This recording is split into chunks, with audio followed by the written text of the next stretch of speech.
Hey, welcome back. So I got a large box from Japan today, which is sweet. It actually had a bunch of stuff we've been waiting for Gene's bike to put it together. Set of wheels, they're just, I think, knockoffs of Daytonas, but they look pretty nice. You got the AF27 Japanese speed cluster, which fits the plastics that Gene got. Used side stand, set of the proper Japanese handlebars for the headlight and surround as well, and then a set of disc Dio ZX trees, along with a pretty nice condition black seat and seat bucket. The motor is in, you can see, but it's not really in. I haven't done anything. So Gene picked up one of these Aliexpress special motor mounts. They aren't a direct bolt in. You do need to machine up some spacers to align it for whatever wheel you're using, so you need to shift it from side to side.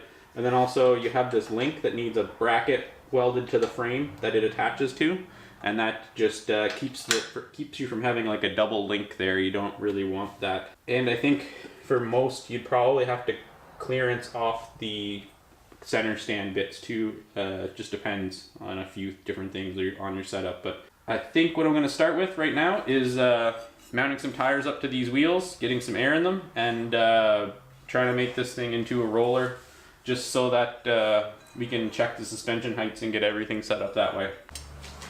Okay, so got those mounted up. Issues. So the front is a 3-inch wide by 10-inch monkey bike wheel. I'll mount it on a monkey bike hub, disc hub. The rear is a 3.5-inch wide monkey bike wheel mounted onto a custom adapter. Some of the issues we're running into here. So on the front, we can see by the offset here that we're a little bit off. There are two options to fix this. Option number one is to flip the wheel the other way, so I'll have to take the tire off. So these monkey rims are offset deep on one side and shallow on the other side. Now that poses a problem on this side because the valve stem is here and I only had angled valve stems. So we'd have to get a straight valve stem and it would be behind the rotor and it'd be impossible to put air into it. The other option is to just move it over by machining a different collar and possibly machining back the hub, which is probably what I'm going to have to do on the front. Just so that the valve, I mean, it sucks to not be able to put air in your tires or check your air pressure. That's kind of crucial. So I think what I'll end up doing is modifying the monkey hub on this side over so that it allows me to shift the wheel over, and then it'll be fine. We also want to try and run the speedo gear if possible. So I have to go and find one of those first off and then see if I can make it fit in there. I should be able to, but we will have to see. These are just some Taiwan legs, nothing spectacular. You got a Dio ZX tree, that's at the disc specific tree. Here's the Aliexpress mount. So now that I have the rear wheel on, well, maybe we'll do the rear wheel first. So the rear wheel fits. This is a 110/80/10 tire, but you can see in here it rubs. So I'm gonna have to clearance this out quite a bit. I mean, ideally you want like a pretty decent amount of clearance in there. As the tires rotate, they actually grow in diameter. They'll expand out a bit. So you can test that just by spinning it up and getting the wheel speed up really high while it's on the stand, and just make sure it doesn't rub on here, because that would be bad. And the other problem is the rear wheel is now shifted over, let's say 3/4 of an inch to an inch. It has to be moved this way. So that's not a super big deal. I'll have to relocate the shock mount on this side, probably over and inboard a bunch. And then up at the front, we have the Aliexpress mount special. So it actually works out pretty good. If you mount it in the stock location, you can actually mount it. These ears are perfect. You can actually mount it in the tabs where the center stand goes. But when you do that, you lose all your adjustment. And the wheel is like really far out the back, like considerably. And then this linkage is also too short as well, so you'd actually have to make a new linkage arm to tie it all together. So you do need to weld here. Like I mentioned, you have to weld a tab onto there to put this eyelet onto. That actually just pulls the link up. So with this one, I can just take the mount, push it that way, and then make a spacer that goes in here and there, and I'll be able to realign the wheel. And then, like I mentioned, just remove this shock mount and then make a new one over here somewhere.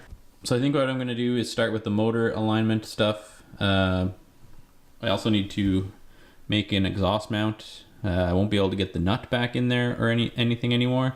So what I may end up doing is taking the bolt, feeding it through, cutting off the back really flush, welding it in so it's like a stud, and then I can put the nut on the front, and that should give me enough clearance that it shouldn't be an issue.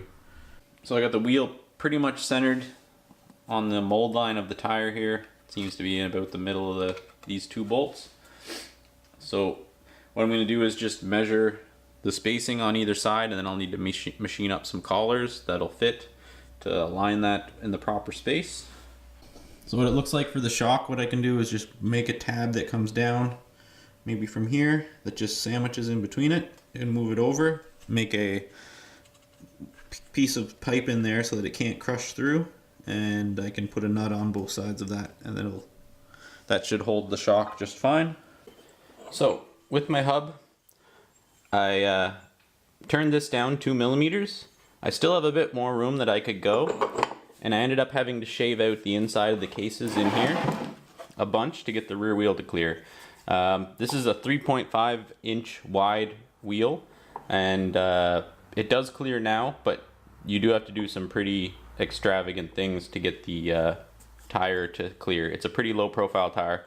I actually broke through into the stator a little bit, so what I'm going to be doing is popping the stator back out and just backfilling that in with some like JB Weld or DevCon or something, just to keep water from getting in there, and that should be fine. It's not a super big deal, but the wheel does fit. We'll flip it up here.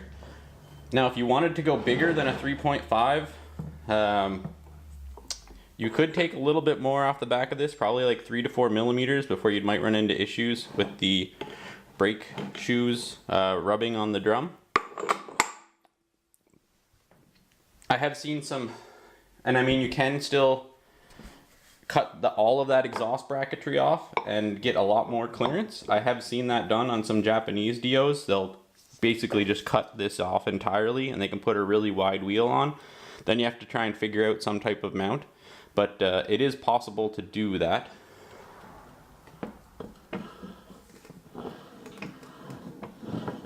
So there is quite a bit of room there. It's probably like about 1/4 of an inch or so.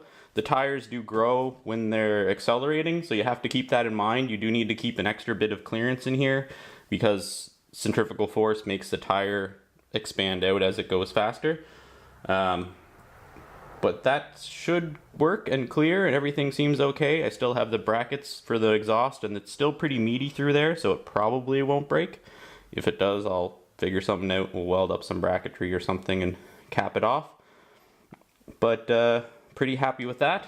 I'm still waiting for his front monkey hub. I have loaned him my own so the bike rolls around and I can do some quick measurements of stuff.